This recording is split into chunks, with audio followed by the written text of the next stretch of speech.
Olá, estás a ouvir o Humor à Primeira Vista, o podcast sobre humor do jornal Expresso. Eu sou o Gustavo Carvalho. Porque a dependência é uma besta, Diogo Batáguas escolheu o seu lugar do lado do palco.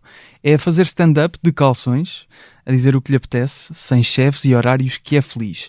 Depois de 2 espetáculos de stand-up a solo, chega muito a favor da sua vontade ao terceiro, Processo, com datas já marcadas para 20 cidades portuguesas, entre as quais a estreia no Coliseu de Lisboa.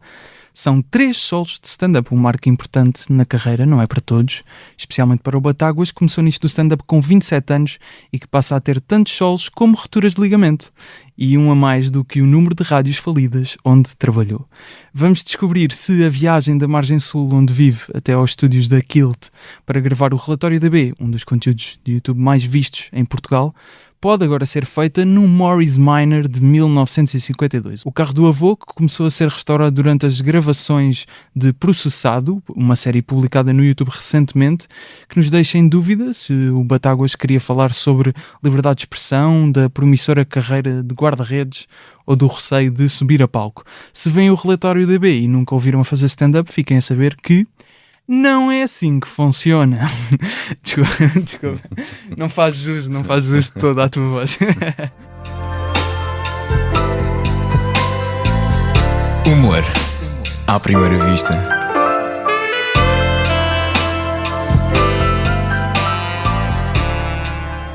Diogo Batáguas, muito bem-vindo. Olá. Como é que estás? Desculpa ter-te envergonhado com esta de não é assim que funciona. Não. Que a tua voz, pessoas com boa voz irritam-me um bocado sempre. Mas eu depois aqui faço pior, mas sempre uma voz ainda mais carregada só para envergonhar. Para envergonhar ainda mais, não é? Estava aqui cheio de agudos há bocadinho, mas agora coloca a minha melhor voz de rádio, só para contrastar ainda mais com a tua péssima voz. Muito obrigado.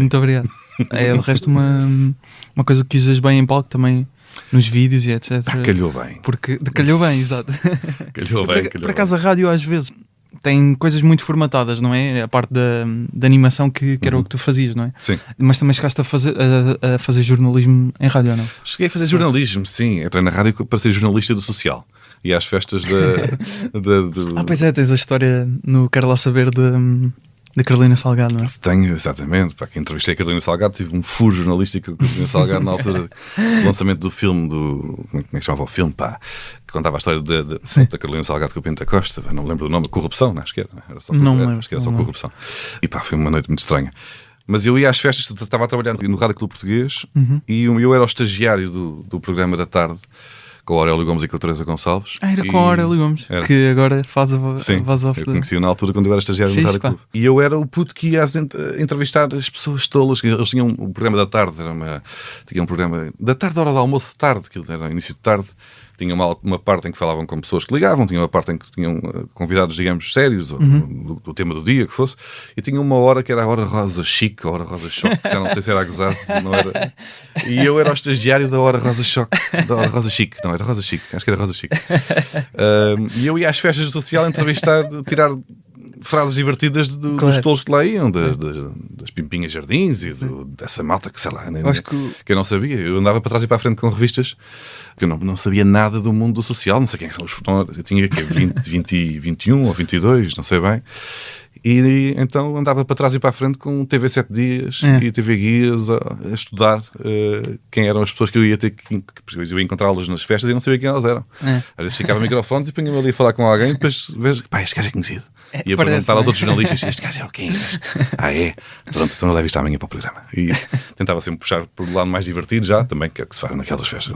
Mas o Nelson Nunes, por acaso, acho que ele também trabalhava numa revista assim mais cor-de-rosa, assim, no início, e também ele conta essa história, provavelmente num dos episódios do Com Amor Não Se Brinca, que foi acho que era os Gato Fedorento, estavam com aquela série da Mel, Fora da Box, e ele levava uma pergunta da redação para perguntar quanto é que eles estavam a receber ou algo desse género, essas perguntas. Pois. Mas a mim não me dava nada disso. A minha tiravam para, tipo, olha, amanhã é o lançamento do Swatch Baba Banks e vai lá estar os famosos que vão lá ganhar um relógio para aparecer ao lado das revistas, pronto, para as fotos, sabes? Claro. Uma espécie de escadinha, eu era o último degrau, sendo que o primeiro seria o Fama Show. Estás a perceber? Toda a gente queria falar para o Fama Show e não sei o quê, e eu era o estagiário do Rádio Clube Português, uma rádio com uma expressão muito residual, com um programa ainda mais residual dentro dessa rádio. Então, ninguém queria saber de mim, eu não sabia quem eram aquelas pessoas, mas era o meu trabalho, lá ia eu. Claro. E fez-se.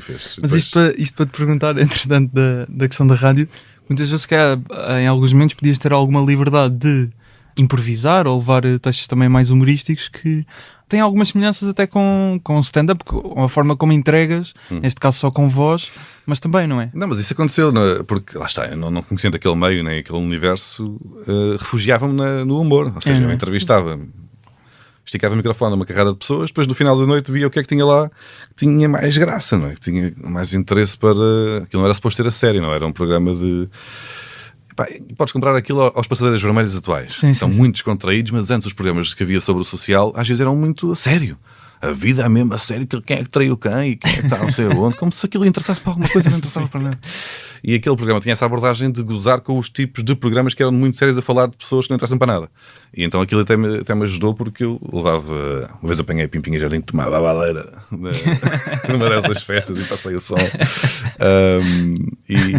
E usava os melhores certozinhos, os mais divertidos, claro. E eu próprio ia a estúdio apresentar esses certos e pelo meio punha as minhas intervenções, mal comparado como se faria a Joana Marques agora no escolhe os certos e rasga aquilo em cima.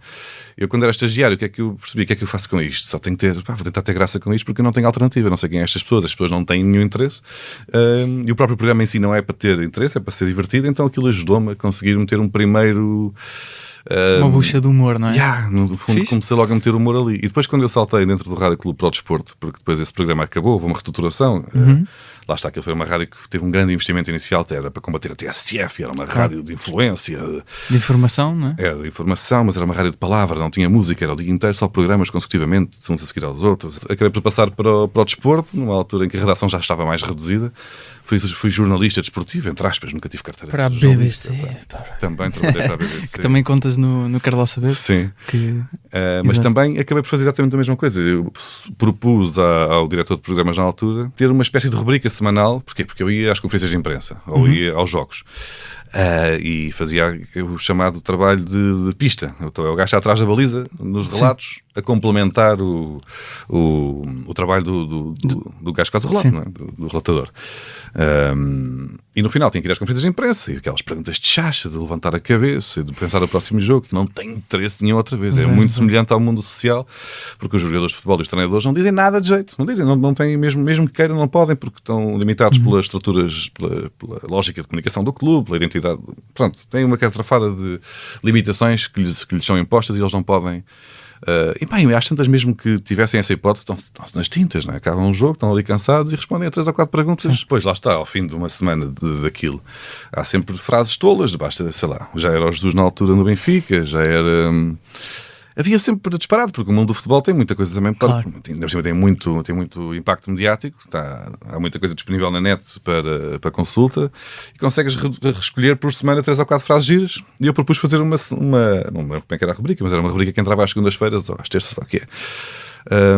Só com os melhores momentos, os momentos mais divertidos daquela semana. Ou seja, tentava sempre, onde quer que me enfiassem. Já, bora pôr aqui o humor. Eu inventava sempre uma rubrica de humor porque era o meu escape natural, porque eu estava... E não te chateava muito com isso? Mais ou menos. Este agora... Não, para mim, repara, eu oferecia uma rubrica de humor gratuita a uma rádio que me pagava o salário mínimo. Portanto, está bem, queres fazer? É trabalho. Queres acordar mais cedo? Acorda, pá. Queres trabalhar mais? Trabalha. Queres que eu te diga? Ganhamos aqui um conteúdo até engraçado para pôr no final do programa da tarde à segunda-feira. Então tá, olha. Não me pagava, era igual, eu ganhava uma pequena qualquer. Era portanto, só mais... Eu fiz 1 ou 2, aquilo estava engraçadito, também mal não faz, deixa o puto fazer. Claro. E pronto, não prejudicava e até... Só que pronto, dava mais trabalho a mim, só que era o meu único escape, porque aquilo não tinha muito interesse para mim, estar a ir aos jogos e entrevistar, claro. Ir às conferências de imprensa, dar lá uma hora inteira a ouvir ou à espera, para depois tirar 0, porque depois escrever uma notícia séria sobre o que é que disse, só estava Machado, a seguir ao jogo contra o Blessa. E só antes de irmos à série do Processado que lançaste recentemente, sim. Essa história da BBC, eu depois estive à procura de se consegui encontrar Diogo Batáguas, alguma menção no site da BBC, exatamente o que é que fazias, não consegui encontrar. Ainda bem. O que acontece? O meu contacto ficou para lá perdido na redação da BBC como Portuguese Guy, como quem diz. Se houver um Liverpool Benfica, eles às vezes precisam daquela porcaria. Como é que está o sentimento em Lisboa sobre ter calhado o Liverpool ao Benfica? Mas tu entravas em direto? Entrava em direto. Entrei em direto na BBC 5, que é de desporto. Nunca guardaste esses diretos para ti? Eu sou capaz de ter, pá. Não sei se tenho algum ou não. Por acaso, nunca pensaste pegar nisso? Porque, quer dizer, tu estás a enganar pronto, uma das maiores emissoras. Não é só televisão, eles têm televisão, têm rádio. Sim, entrei para aí em 3 ou 4 rádios diferentes na televisão. Eu agora não respondo. Os gajos ainda me mandam às vezes mensagens e eu digo, já não respondo, já estou a fazer ghosting à BBC. Sim, porque eu conheci um jornalista da BBC nos bastidores de um jogo que ia haver, um Portugal-Espanha, um jogo de treino qualquer ou que era. E ele estava a encher chouriços também para a rádio, para a BBC, uma das rádios da BBC. E acho que na altura para o World Service, não é? Uma espécie de RTP internacional da BBC. E ele estava a enganhar, estava a entrevistar jornalistas portugueses sobre o que é que em Portugal estavam a achar do futebol internacional. Eu precisava de encher 3 minutos de uma peça lá para eles. E falou comigo como falou com uma catarfada deles. E ficou, mas nós por acaso demos bem. E fomos jantar e fomos ver copos e não sei o quê. E o gajo ficou com o meu contacto. Ou seja, dentro daquela malta toda que ele entrevistou, deu-se melhor comigo por questões sociais, porque ele veio jantar, comemos umas gambas, pá, e vemos uma boa jola. E o gajo ficámos amigos. E de repente, ele, quando chegou à Inglaterra, ou quando alguém lhe pediu um contacto de um português, deve ser lembrado do meu, estás a ver? Claro. E mandou-lhe: olha, se quiseres qualquer coisa, liga a esse gajo. E o meu nome ficou lá no meio de jornalistas a sério, estás a perceber? Numa lista que eles devem ter de contactos. Em Itália tens este gajo, em França tens este chouriço, em Portugal tens este, que era eu. Que ele não sabia que eu era só um estagiário, pá, em início de carreira. E que se agora procurarem o teu nome, porquê que isto não está a responder às mensagens? Encontram coisas? Sim, eles nunca fizeram isso, pá, eu começo a desconfiar da BBC. Porque a BBC isto já foi, pá, repara, eu a primeira vez que faço qualquer coisa para a BBC foi há mais de 10 anos. E eles ainda no último europeu me ligavam a perguntar se eu tinha ido ao europeu e trabalho. Por acaso não. Eu já não. Mas por acaso tu foste uma vez ao europeu para fazer vídeos na altura que estavas tu, Geirinhas. Foi ao Mundial 2018. Ao Mundial, então. Sim. Por acaso nessa altura não te ligaram e por acaso estavas no Mundial. Não, por acaso acho que ligaram também na altura. Mas eu aí já estava. Houve uma altura que eu achava aquilo engraçado e para mim lá ia eu atender chamadas da BBC e falar para a BBC como se fosse um entendido em desporto. E respondi a sério, pá, sobre o que quiseres, pá. Foi sobre o Mourinho, quando o Mourinho era despedido do Chelsea, que acontecia de 3 em 3 anos. Quando o Eusébio morreu, eu soube através da BBC porque eles me ligaram para entrar em direto para comentar. Eu acordo às 7 da manhã com a notícia de que o Eusébio morreu. E entraste em direto? Entrei, eu entrava sempre, eu comentava sempre tudo. Mas quando diz entravas em direto, o que é que tinhas que fazer exatamente? Tinha que comentar. Mas aí era só voz. Era só voz. Que era que me safava também. E às vezes o meu inglês também é very nice, estás a ver? E primeiro punha tópicozinhos para não, em caso de dúvida, e olhar para os tópicos que é que tinha escrito. E pedia sempre as perguntas na véspera para os gajos. Bem, no Eusébio não deu, não é? Mas de vez em quando imagina que amanhã é o Chelsea-Porto. E eu então manda-me aí 3 ou 4 perguntinhas só para eu saber o que é que me vais perguntar. Claro. E eu depois apontava e escrevia e pesquisava, que é só para ter ali o inglês um bocadinho mais na ponta da língua, porque não é nada especial. Portanto, eu não só enganava o maior broadcaster mundial, como não sabia falar muito bem inglês. E mesmo assim, há 10 anos que os gajos me ligam para eu falar com eles. Portanto, alguma coisa eu fiz bem. Mas então, fora tens um beat. Fiz parte de painéis e tudo. Uma vez estive num programa de 1 hora e tal. Era um dos gajos que estava no painel. Fui aos estúdios da RTP gravar e tudo. Entrar em direto, fui à RTP. Estava um gajo no Japão, não sei, pá, um inglês, um francês e o português era eu. E estávamos ali a falar, até sobre ténis eu falei, que não percebo nada daquilo. Eu achava aquilo hilariante, achava mesmo engraçado enganar a BBC. Mas então nunca houve, além desse beat que tens no Quero Lá Saber, que podem ver aliás no teu site, se pagarem, atenção. E acho convém. E além desse beat nunca tentaste se calhar puxar isso para um conteúdo assim do humor? Ou uma história, nem que fosse assim. Não, porque depois cansou-me. Para mim já está giro. Já está, não é? Já estar a enganar a BBC já é giro o suficiente. Não preciso carregar mais. Não preciso de gozar com eles enquanto estou em direto. Não, para mim o giro não era começar a dizer disparados no gozo em direto. Era eu fingir que estou a falar a sério. Que és um Isso é que é engraçado. sim, eu não claro. sou profissional, eu estou a fingir que sou. Claro. Isto já chega de engraçado. Se eu agora começasse a dizer disparados no gozo só para depois dizer olha o que eu fiz à BBC, tipo, disse aqui coisas absurdas, tolas, não sei o quê. Acho que não tinha tanta graça. Tem graça o simples facto de eu... Eles continuarem a chamar-te e... Cada altura, eu era um desempregado em Portugal a fazer vídeos para o YouTube na biblioteca da minha mãe. E um profissional. E ao mesmo tempo o comentador principal da BBC em Portugal. E isto aqui é muito engraçado, não preciso gozar mais com isto. Já está. Só depois cansei-me, porque os gajos ligavam, sempre que havia qualquer coisa relacionada com Portugal, os gajos ligavam. Depois comecei a passar a amigos meus que eram de facto jornalistas e que ficavam espantadísimos. Pá. Mas imagine-se. Como é que eu lhes estou a passar a eles um furo para entrarem na BBC? Sim. E eu dizia, puto, queres entrar na BBC? E eles, como assim? Queres ou não queres? Claro. Está bem, já. Então vá, olha, atende este gajo que não está-me farto de chatear. Estás a perceber? E agora, e os últimos 2 anos já nem atendo, já nem digo nada. Mas às vezes tenho umas chamadas de número inglês, já sei que é a BBC e não atendo. Estou a fazer golzinho à BBC para há 3 anos. Vamos então ao processado. Sim. A série é narrada pelo Aurélio Gomes.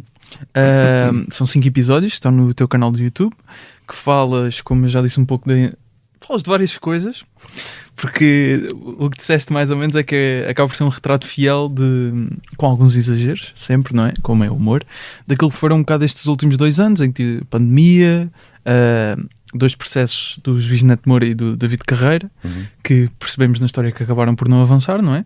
A notícia do Juiz Neto Moura, de que ele te ia processar, tu já explicaste mais ou menos, como é que foi a tua reação a isso, depois foste ao Levanta-te e ri até e fizeste uma brincadeira com o hashtag Neto Moura é corno. A notícia de que ele te ia processar sai a maio de 2019. Sim. Quão cedo é que tu pensaste isto era giro para fazer uma série? Para a série não foi logo. Mas brincar com aquilo foi imediato? Claro. Aliás, pá, eu estava no Porto quando eu ia... O Guilherme Duarte ia ter um espetáculo, acho que estavas lá. Eu estava no Porto, o Guilherme Duarte ia lá fazer o Sá da Bandeira e eu ia ver se não me engano, um Porto Benfica, pá, que acho que perdemos. Acho que foi aquele do Rafa e do Félix, pá, não interessa. Acho que foi nesse fim de semana, se não me engano. E eu estava a falar com o Guilherme Duarte sobre isso, porque já havia nomes que estavam a ser veiculados como... Já tinha sido o Ricardo e o Bruno já sabia, o Ricardo já sabia, depois eram políticos, a Câncio, a Catarina Martins, se não me engano. Acho que tu sais com a Catarina Martins, porque eu estive a ler as notícias. Pronto, já não tenho a certeza. Mas que sei que depois... Aliás, há o título, desculpa dizer... o Juiz Neto Moura vai processar a deputada Catarina Martins e o humorista Diogo Batagas. Esse título existe. Olha, para não saber essa. Pois isso é que eu achei, na altura também achei hilariante, porque eu não tinha mínima expressão nacional, mas ninguém sabia quem eu era, e de repente há um rol. Já estavas com o relatório? Estava, mas o relatório na altura não era nenhuma... Não eram as 400 mil ou 300 mil? Não, eram 100 e tal. Já tinha expressão, não é? Já tinha alguma. Na net e se calhar mostra a tua idade, mas se calhar quem fosse ver uma notícia que envolvesse os nomes Fernanda Câncio, sim. João Quadros, Catarina Martins e Diogo Batagas, ficava profundamente confuso. Quem é este indivíduo que está aqui no meio deste rol de notáveis, com mais ou menos aspas. Mas então a ideia tenho que usar isto de alguma forma, aproveitar-me entre aspas disto para fazer humor com isto, foi imediato. Não, isso foi porque foi na véspera de ir ao Levanta-te e ri. Eu estava no Porto. Exatamente. No dia seguinte eu ia com o Guilherme Duarte para baixo porque ele também ia fazer o Levanta-te e ri nesse dia. É Setúbal. Nós íamos fazer os dois não sei quem é que eram os outros convidados, não me lembro bem, mas sei que como eu estava no Porto a ver um jogo e o Guilherme também estava no Porto a atuar, nós no dia seguinte íamos os dois juntos para baixo para Setúbal para atuar no Levanta-te e ri e estamos a falar que era bacana onde nós ser processado porque, pronto, giro, humor, claro. Dá para depois ser divertido. E eu já estava a caminho do estádio quando soube quando vi a notícia, a dizer que eu também estava no rol e mandei mensagem ao Guilherme a dizer chupa! Estás a ver? Porque ele tinha escrito também uma crónica. Ele também queria, mas não conseguiu. Portanto, não dá para todos. Só os melhores. Então fui eu processado e mandei-lhe logo o chamado chupa. E nesse instante, assim, antes do jogo ainda, eu liguei logo ao Ricardo a dizer... Então amanhã estes gajos estão a processar, anuncia que me processa na véspera de eu ir ao Levanta-te e ri. Ganda tolo. Está bem, puto, Ricardo, amanhã compras uma t-shirt preta, vais a uma reprografia e imprimes o seguinte na t-shirt, tá? E ele, de certeza, pá, que estupidez. Shhh, vá, faz o que eu estou a dizer. E pronto, e no dia seguinte tinha um país inteiro em direto à minha frente. Então, e quando é que surge a ideia para a série? Não sei, não foi logo. Já há de ter sido depois também do processo do David Carreira, que foi um bocado mais tarde, que foi em agosto. Sim, não foi muito depois, foi passado sim. algumas semanas, sim. Sim, sei lá, não sei quando é que comecei a escrever, quando é que tive a ideia, mas foi no segundo semestre desse ano, no final de 2019. E pelo que percebi também foi no início de 2020 ainda começaram a gravar. Sim. Durante a série nós percebemos que esses dois processos acabam por não avançar, acabas por não ser processado. Alguma parte de ti ficou tipo, até gostava de ir àquela parte do tribunal para... Sim, mais ou menos. Porque os processos são muito tolos e depois eu explico isso melhor no stand-up, em princípio. Exatamente. Portanto, não quero estar a desventar demasiado. Quem sabe a história sabe que os motivos pelos quais eu estaria a ser processado, e atenção, os processos não avançaram, mas não quer dizer que não tenha havido, de facto, diligências jurídicas a suceder, e o David Carreira meteu mesmo a providência cautelar para retirar conteúdos com o nome dele no meu canal, tentou lá umas macacadas que depois ele acabou por perder em primeira instância desde logo, e depois não avançou com a parte da difamação, digamos assim, ou que ele pudesse tentar sacar dali. Mas não quer dizer que não tenha tentado ou que não tenha de facto havido uma pressão. Tentou fazer a pressão que conseguia para mandar abaixo as coisas que eu tinha dito sobre ele. Pronto. No fundo, lá está, tentar usar o poder que ele tinha, neste caso poder financeiro ou jurídico, para impedir que eu gozasse com ele. O que não resulta, porque na melhor das hipóteses estás-me a dar mais armas para depois. Sim. Porque isto não é nada pessoal, nem contra um nem contra o outro. Quer dizer, muito menos contra o David Carreira, que só disse um disparate. Ele só disse um disparate, ou fez um disparate. E eu gozei com o disparate. O facto de ter gozado com o disparate e dele se ter sentido ofendido dá ainda mais graça, coloca ainda mais piada no humor que eu fiz sobre aquela situação. Se fiquei triste com o facto de não ter avançado, mais ou menos, porque aquilo em tribunal, a forma como ele teria eventualmente se defender, seria muito mais engraçado do que ele simplesmente desistir de... Porque é muito um pensamento do humorista, não é? Claro. Ver. É onde é que está o material, para mim. Sim. É sempre o primeiro pensamento do humorista, é esse. Espera aí, que isto dá stand-up ou não dá stand-up? Dá? Então é bom. E depois eu no espetáculo vou contar melhor, com alguns detalhes, exatamente. Essa parte. Eu acho que tem graça, porque lá está. Porque tem graça em si o motivo pelo qual ele me tentou silenciar através de processos jurídicos. Ou seja, por um lado terias gostado de ir mais de longe, ver o que é que ainda saía dali, e por outro também não dá muito jeito gastar dinheiro com os legados e etc. Não, mas compensava. A graça compensa sempre. Mas sim, não avançou, mas eu arranjo maneira para não perder. É essa a parte de criatividade humorística, não é? Nós também ficamos a perceber que o carro do teu avô, que é o Morris Minor de 1952, que tu vais buscar, que seria pensado para ser o carro com que ias a tribunal, começou a ser restaurado. Como é que está o estado do carro na realidade nesta altura? Na realidade está, como eu digo, na série, não está pronto ainda. Ainda não? Ainda não está pronto. A série é quase toda ela uma espécie de...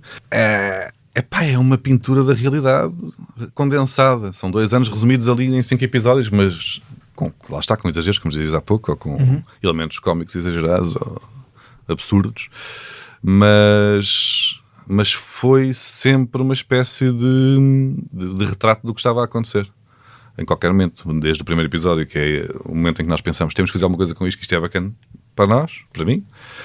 O meu personagem estava, pronto, em modo chamado otário, não é? Claro. A querer chuchar e zero preocupado com o que outras pessoas pudessem dizer, só queria ter convidados importantes para valorizar ainda mais o meu estatuto e, ou seja, estava ali em modo exagerado, mas que foi mais ou menos o que me passou pela cabeça na altura, e depois, obviamente, sim, em parte foi, ou melhor, o que é verdade ali? A verdade é, isto aconteceu, temos que chuchar, isto é divertido, e agora estamos aí, o que é que vamos fazer com isto?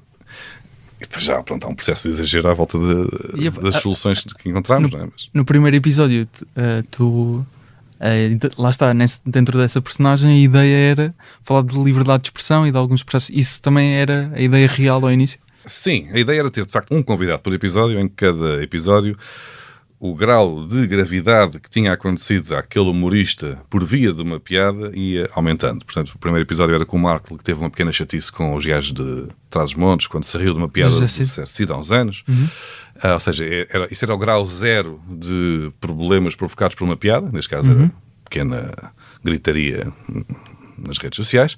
No segundo episódio teríamos um convidado que já teria de facto sido processado. No terceiro, um convidado que teria de facto sido condenado. E por aí fora... Condenados não? Cá não há, mas havia. Nós tínhamos cenas no estrangeiro, não sei, já íamos lá fora e tal. Mas lá está.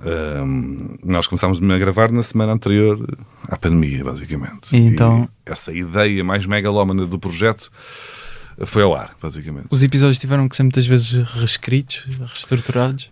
Sim, a série inteira foi reestruturada, sim, mas era o que eu estava a dizer, aquilo foi mesmo um retrato do que foi acontecendo. Quando... Vocês também, se calhar, já tinham uma ideia, por exemplo, dá-me a parecer que aqueles 2 primeiros episódios pelo menos já estavam mais sólidos, e depois, se calhar, numa fase avançada, tendo em conta aquilo que iam acontecendo, se calhar reestruturavam e reescreviam certas ideias, é isso?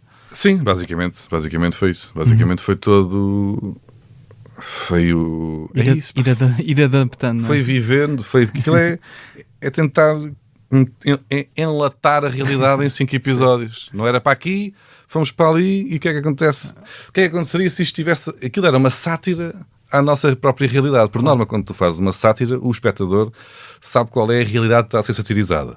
Aqui tínhamos essa desvantagem. O público não sabia que nós estávamos a fazer uma série, não é? Ou seja, ou não sabiam qual era o meu dia-a-dia na minha vida real. E nós estamos a satirizar algo que eles estão a conhecer pela primeira vez ao ver a série. Sim.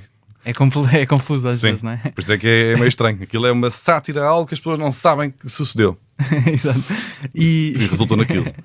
Mas isso também é confuso quando estás a escrever, de alguma forma?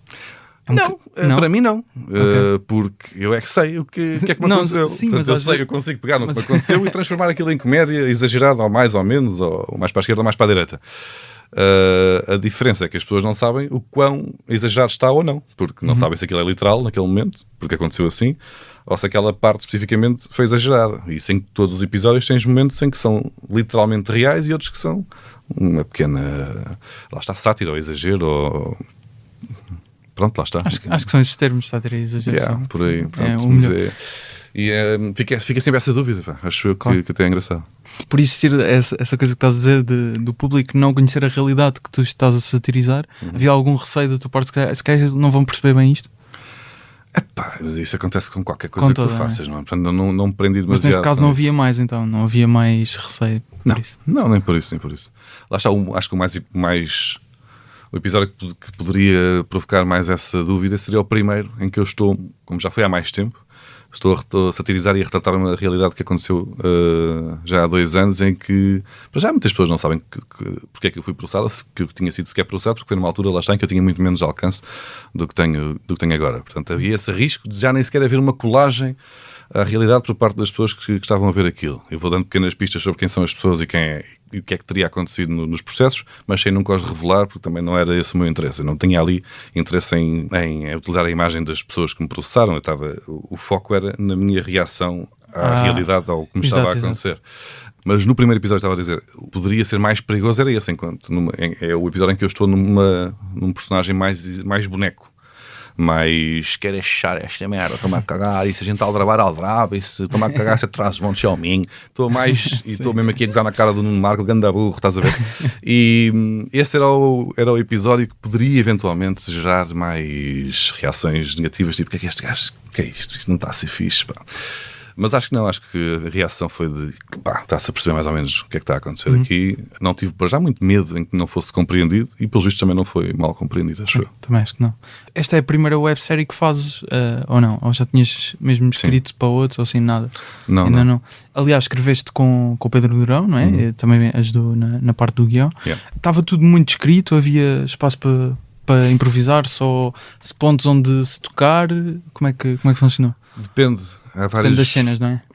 Tens episódios que estão todos escritos à vírgula e tens episódios que têm ali espaço em que usamos improviso e depois na edição arranjámos formas daquilo resultar.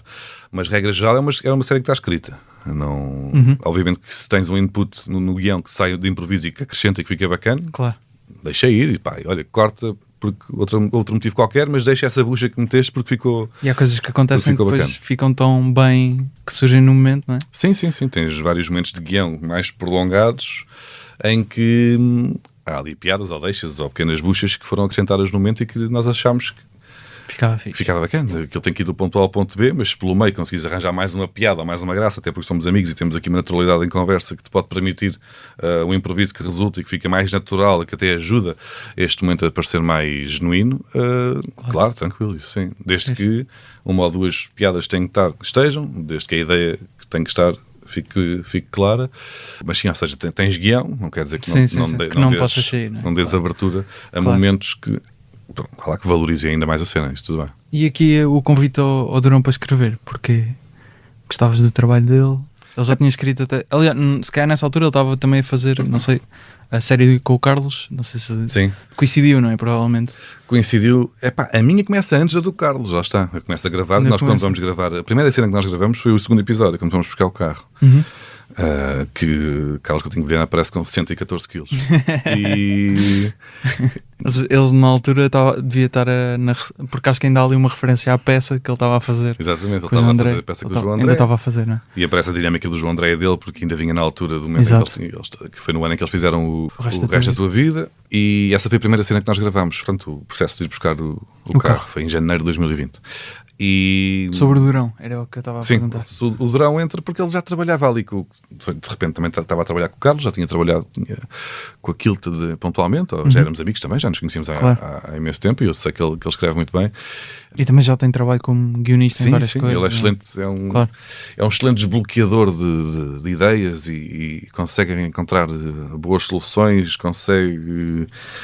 Lá está, porque às vezes o processo de escrita de guião ou de escrita criativa é entrar em uma quantidade de becos e voltar para trás porque não era por ali. E tens de estar às vezes a partir de paredes e a saltar muros para ver se é por ali, depois afinal não é, e vais para trás, vais para a frente. Às vezes estás só ali a bater bolas e não escreves uma linha durante dias. É mais difícil do que escrever stand-up ou achaste que é muito parecido?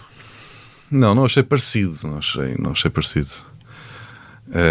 No stand-up tens de ter graça com muito mais regularidade e tens que arranjar formas, nem que sejam batuteiras de ter graça, não é? E às vezes isso arranja-se com pequenas artimanhas que em guião de série não resultam. E numa série precisas também de pensar num estado de espírito para além da piada que podes querer incluir naquela cena ou naquele episódio. E no stand-up à partida também podes, obviamente, meter camadas de outros sentimentos que queiras incutir na pessoa, mas tens que ir tendo sempre graça ali a cada 10 segundinhos, porque é o teu trabalho, estás a ver? Numa série podes explorar outros tipos de ambientes. Para mim a escrita não tem pontos de colagem, no sentido em que tens de ter graça e tens que ser tens que arranjar ângulos, né? Tens que arranjar para realidades fantasiosas que eu gosto, e ele também trabalha muito bem com isso, com o absurdo, com o nonsense. Nós temos vários momentos em que pode estar a ter uma conversa séria, mas há um elemento qualquer naquele episódio final, quando tem muita gente tem drag queens, tem o Ricardo de Son Goku, não é? Sim. E várias pessoas, e vocês estão a ter uma discussão bastante séria nesse contexto. Sim, esse era um contraste engraçado que nós estávamos muito divertidos a escrever essa cena. Claro. Porque uma das partes mais engraçadas de escrever comédia na Kilt é depois dizer ao Ricardo o que é que ele tem que arranjar. Então, e nós nessa cena fomos pondo mais tralhas de propósito só para ser engraçado. Tem um cavalo, ao Ricardo. Estava-me a esquecer do cavalo. Sim, temos um pônei. Temos 2 cavaleiros medievais. Temos uma faixa das festas de Cerneira. Não serve. Pronto, é o que é. Festas de Cerneira já tinham que saber à partida que tinham a faixa ou não? Não, eu pedi, arranja-me uma faixa de umas festas, pode ser do Festival das Sopas, pode ser o que tu quiser, mas tem que ter ali um elemento que seja absurdo e que seja o mais aleatório, possível. Então nós estávamos a escrever a cena e nós íamos acrescentando tralhas, não é? Agora precisamos de um pônei. E ríamos a imaginar que tínhamos que colocar o Ricardo na situação de arranjar um pônei. E depois, mas mete aqui mais umas jacacadas. E aquela cena, aquele escritório onde nós trabalhamos tem uma armadura de um cavaleiro que está lá não serve para nada, está lá só elemento decorativo. Já tinha aparecido em alguns relatórios, acho eu, ou não? Não tenho a certeza. Não? tinha a impressão de já ter visto. Se calhar acho que foi na série do Carlos. Estamos nessa mesma sala de reunião e acho que é capaz de aparecer, pode ser isso. E nós, então olha, arranja para aí, a gente tem que pintar isto com tralha, metem uns cavaleiros medievais, mete. E de repente, então olha, a gente arranjava aqui umas drag queens, assim, só apareciam mais tarde pelo elemento mais surpreendente, mete aí, e íamos pondo tudo em cima da mesa. Depois eu ainda acrescentei no final um Charlot que entra para fechar a cena. E era muito engraçado, a gente divertia-se mais a arranjar coisas divertidas para o Ricardo fazer do que para guião. E esse tem aquele detalhe de quando se irrita ficar super guerreiro. Nós também estávamos a escrever aquilo, achámos aquilo hilariante, uma pessoa que, como está mascarada de Son Goku, quando se irrita transforma-se em super guerreiro. E nós temos os dois este carinho por estes momentos absurdos. E estes rasgos, na realidade, nada daquilo é verosímil, não é? Estás a falar com uma pessoa que o cabelo muda a meio, não é? Claro. Não acontece na vida real, mas este corte com a realidade sem desmontar a cena é algo que nós achamos muito engraçado. E como eu sei que ele tem também essa forma de trabalhar e essa mente criativa no mesmo que encaixa naquilo que eu gosto, achámos que era uma boa parelha. E foi. O gajo trabalha muito bem. E é muito inteligente e é um bom desbloqueador de ângulos e... Fixe. É um gajo fixe, para a Durão. Fixe para o Durão. Props, porque acho que resultou muito bem. Tu fizeste um tweet há uns dias a agradecer a quem participou no projeto, entre os quais Bruno Nogueira, Nuno Marcos, João Quadros, o Sr. Cunha também, entre muitos outros. Porquê é que não estavas à espera que alguns alinhassem contigo nisto? Não estava à espera que alguém alinhasse. Porque... já não era fácil explicar, não é? Depois, não sabia até que ponto é que alguém estava disposto a perder uma parte do seu dia para ir gravar uma macacada para o Batáguas, estás a perceber? Que é para o YouTube, para quê? Para uma série, qual série? Mas o quê? Dos processos? Quais processos? Estás a... Há avalanche de informação que tens que dar à pessoa, é isso? Para depois não terem um grande payoff no final. Mas o que é que eu ganho com isto? Não ganhas bem nada. Desculpa, é pior para ti. É melhor para mim, mas é pior para ti. Portanto, queres? Estás a perceber? E foi estranho, foi estranho. E mesmo ter que explicar ao Bruno Nogueira: Bruno, eu só preciso que tu entres e me mandes para o caralho. Foi isto. Mas essa parte é divertida. Foi isto que aconteceu. Depois ele ainda conseguiu. Foi Bruno Nogueira a ser Bruno Nogueira. Aquilo não tinha bem. Não tínhamos um guião pensado para aquilo. Ou melhor, tínhamos a cena em que ele apanha-me a dizer mal dele. Ele tem que entrar. E manda-me. E pronto, ele ofende-me. Mas depois aquela tensão que ele acrescenta foi tudo já Bruno Nogueirice. Claro. O pisão em cima da mesa, em cima da minha carteira. Bom dia. Sim, aquele está na hora, diz, mas foi tudo o gajo que fez na hora. Precisámos ali de aumentar aquela cena para ter um impacto dramático mais, pronto, para ter um payoff mais divertido. Claro.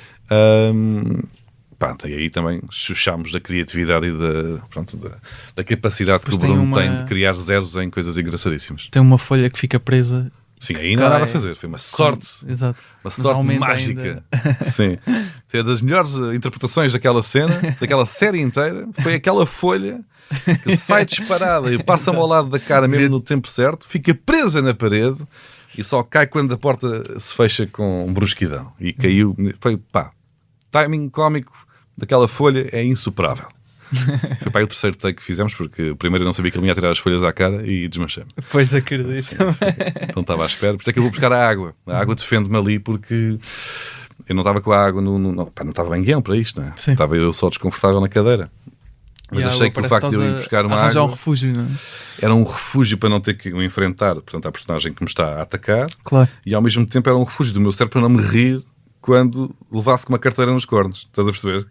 Porque eu sei que há uma altura em que vai passar uma carteira ao meu lado. E eu então tenho que estar aqui. Se eu estiver concentrado em beber a água, pode ser que... E mesmo assim há um jogar, há um pequeno daquela cena que ficou, há ainda um pequeno momento em que o meu lábio está ali, mas aguenta, e bebo um copinho de água e a cena faz-se. Claro. Mas foi duro, porque ele transformou, lá está, uma coisa que não tinha jeito nenhum num dos momentos, se calhar, mais icónicos da série. Está muito fixe. Há pouco eu estava a dizer que no primeiro episódio parece que ias um bocado pelo caminho da liberdade de expressão no humor, que é algo que também já falaste algumas vezes. Há certos vídeos mais pontuais, já tens tantos vídeos que agora também não consigo estar a precisar todos, mas com o desenvolvimento da narrativa isso acaba por não acontecer, obviamente, que já explicámos. O que é que querias dizer sobre a liberdade de expressão que se calhar não conseguiste dizer? Alguma coisa? Não. Está tudo. Era só mesmo. Pronto, a ideia que passa naquele primeiro episódio é. Mas Isto está a bater. Estás a Mas perceber? tendo em Isto conta- da liberdade de expressão, isto resulta, malta. Ok. A gente pinta isto como sendo uma coisa, ai, as virgens, que não podemos fazer nada, nem dizer nada. Isto é uma cena que bate bem, estás a perceber? Portanto, e a malta vai papar. A malta papa e a gente tem aqui uma carrada de visualizações à pala deste tema e estamos. E era um bocadinho gozar também com esse sentimento que me ocorreu a dada altura. Porque há várias coisas que ali que estão exageradas, mas que não quer dizer que não tenha passado pela cabeça. Todos nós temos pensamentos burros, não é? E depois escolhemos e filtramos e tomamos decisões com base em toda a tralha que nos atacou o cérebro. Vemos, isto é parvoíce, isto é parvoíce, isto é parvoíce, isto é mais ou menos, isto é capaz de resultar, se calhar vamos por aqui, e tudo aquilo era lixo. Mas o lixo também passou lá. Claro. Também recebemos a informação, também recebemos essa ideia do lixo. Sim. Ali, nós explorámos foi mais as ideias do lixo, porque eram mais engraçadas do que as ideias teriam eventualmente interesse na vida real. Então, no fundo, é isso. Foi explorar o lado menos humano da minha reação no momento em que soube que poderia cavalgar um ambiente que estava a ser gerado em torno da liberdade de expressão. Chateia-te tanto pessoas que se calhar vão para comentários dizer mal, como pessoas que reclamam que há pessoas a dizer mal nos comentários? Eu tenho muita dificuldade em perceber pessoas que vão dizer mal de forma gratuita. Tenho dificuldade em perceber porque é mesmo uma coisa que... Porque tira-te tempo e lá vais tu à mesma. Só para dizer mal. É ali qualquer coisa que está mal resolvida, não é contigo, não é? Porque... Mas agora até falavas de outra vertente que é, portanto, a conversa de agora não se pode dizer nada. Que isso também surge Mas bocado... isso também é um exagero, obviamente. Claro. Não se pode... Há os dois lados do espectro, não é? O simples facto de tu dizeres que não se pode dizer nada implica que possas dizer isso que estás a dizer. Claro. Ou seja, de facto podes dizer quase tudo. O que normalmente essa crítica traz atrás é uma ideia de que pode estar um conjunto de grupos sociais ou de grupos de lobistas profissionais que querem salvaguardar que não se fale sobre temas que os afetam a eles pessoalmente, independentemente do contexto em que essa afirmação ou essa piada exatamente seja dita. E acho que a grande luta do futuro vai ser essa, a luta pelo respeito do contexto, e em vez de simplesmente tens casos de piadas sobre Jesus ou Deus ou coisa que valha, em que há pessoas que, independentemente da piada ser boa ou má, já te disseram que não podes, porque é sagrado para aquele conjunto de pessoas, não é? E eu sinto que o que pode acontecer no futuro, e que não acho que seja muito positivo, é se houver um aumento de grupos lobistas que lutam pelo seu cantinho, na sua luta, digamos assim, esqueçam o contexto e foquem-se, até porque às vezes torna-se um emprego, não é? Defender determinada área, independentemente de ter ou não razão. É como seja um partido ou seja um clube de futebol, em que se o que tu fazes for contra outra coisa qualquer, estás calado. Se for contra exatamente igual, no mesmo grau de gravidade, mas contra os teus, já achas mal e já achas que deve ser proibido. E isso no futuro pode tornar-se uma espécie de profissão, e quando tu dependes financeiramente da defesa de determinada causa, tens que arranjar sempre mais coisas para defender. E então às vai tudo a eito. Tá bom. Mas isto até é uma conversa que se calhar até se prende mais com a parte do stand-up, e até podemos ir para aí, que tu vais, portanto, no final da série percebemos que vais lançar o espetáculo solo O Processo, em que vais eventualmente tocar em alguns pontos que foram abordados na série, mas não só, porque eu estou a falar aqui, eu já vi bastante texto teu que vais usar aqui, não sei exatamente que parte, mas já devo ter visto para aí uns bons 40 minutos de texto, se calhar, não sei qual é a duração mais ou menos que vai ter este solo. Ainda não fiz tudo o que tenho seguido. Ainda não finalizei o texto e nunca fiz tudo o que tenho testado aqui e ali pontualmente. Nunca fiz tudo seguido. Portanto, eu não sei quanto tempo é que tenho. Mas vais fazer tudo seguido antes? de estourar o sol? Eu tenho para aí se calhar umas datas de segredo de algures que não posso dizer, só para ver se consigo fazer uma horinha seguida ou uma hora e pouco, ou não sei, porque eu tenho que perceber o que é que tenho, o que é que não tenho e o que é que ainda vai cair ou o que é que não vai cair. Ou, pronto, ainda falta, tenho um mesinho, ainda tenho tempo. Sim. mas pronto, eu acabo, obviamente não vou estar aqui a revelar nada, mas dentro dos talvez 50 minutos de texto que já te vi fazer já desde os tempos do Lapo, que foi mais ou menos quando começaste a testar, acho. Deve talvez, ter sido, foi. Mais ou menos para essa altura. Ainda foi em 2000 já foi inícios 2020. de 20, se calhar. Sim. E depois houve uma altura em 21. Não, 21 já não. Quando é que foi? Não, 21. Quando é que ele se mostrou? Isso já não sei. Mas começou em 2020. Pois, está bem. Nos últimos anos. Sim. Desde que acabei o último solo e comecei a trabalhar em material novo, digamos assim. Sim. Já te vi testar muito texto e pronto. Acabo por ter aqui uma perspectiva diferente que não posso revelar, não é? Mas recomendo a todos que vão ver que, opinião sincera, acho que tens alguns dos melhores beats portugueses, pelo menos nacionais. Concordo. Mas acho mesmo.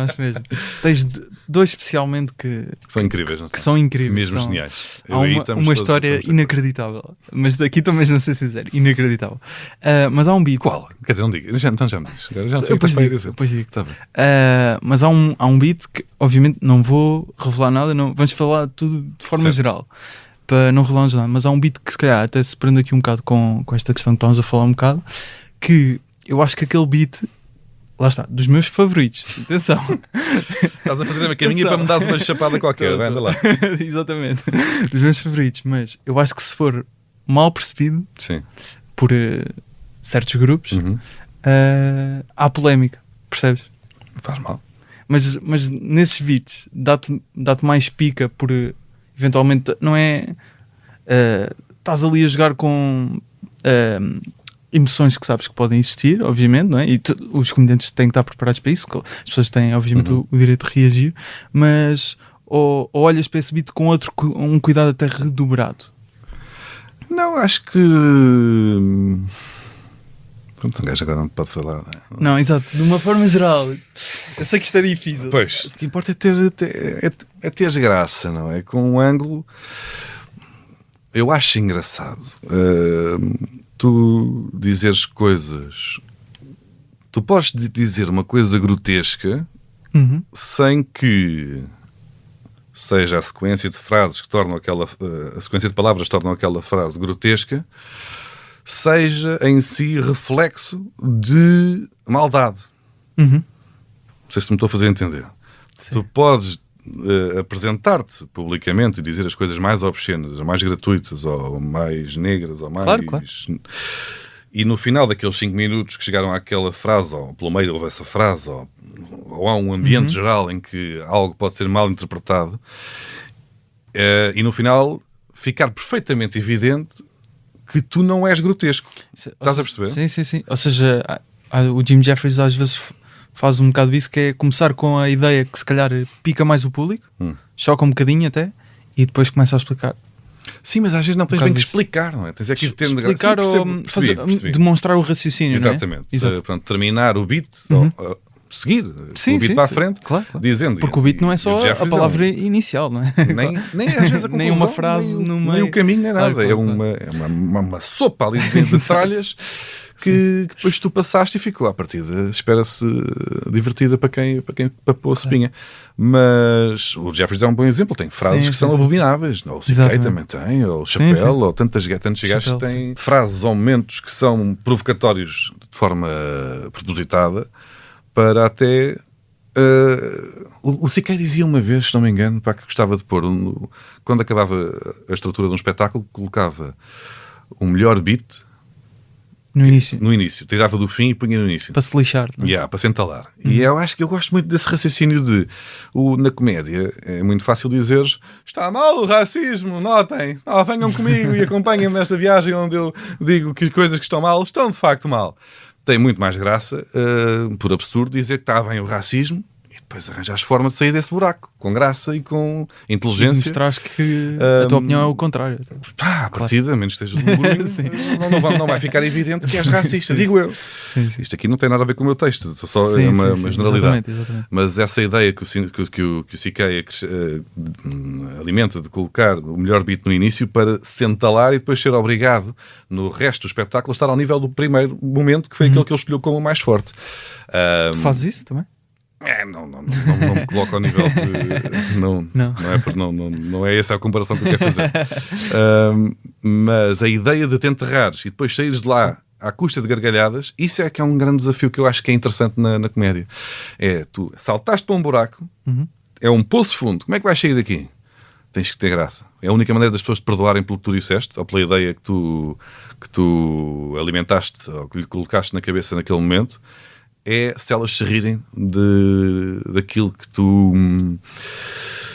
Lá está, da ideia mais estúpida ou mais macabra ou errada que tu colocaste. Se tu conseguires acabar o beat que começa com uma javardice qualquer, com as pessoas todas a rir, para já a partida ficou claro que porque não são todas as pessoas javardas e, neste caso, digamos, racistas ou homofóbicas, ou seja o que for, só porque tu disseste uma coisa que pode ser confundida ou com racismo ou com homofobia, seja o que for.